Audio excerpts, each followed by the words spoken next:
Get started with your KitchenAid Gourmet Pasta Press attachment. First, prepare your pasta dough. The recipe in your use and care guide is a great starting point.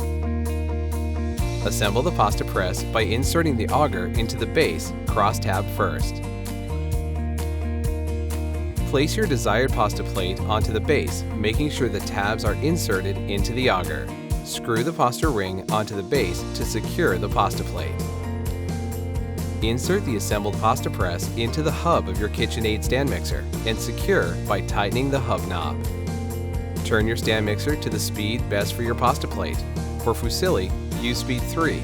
See your use and care guide for other recommended speeds. Divide your dough into small walnut-sized portions, dusting each portion of dough with flour to prevent sticking. Slowly feed balls of dough into the pasta press. The dough will self-feed into the auger.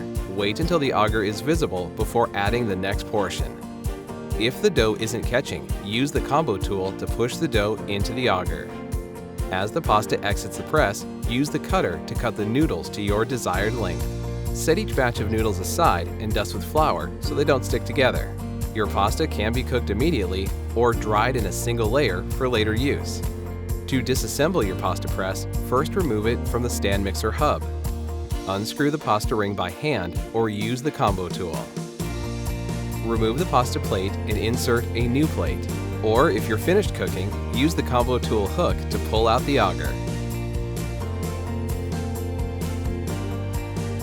Allow any excess dough in the pasta plates to dry thoroughly and use the cleaning tool to remove dried dough.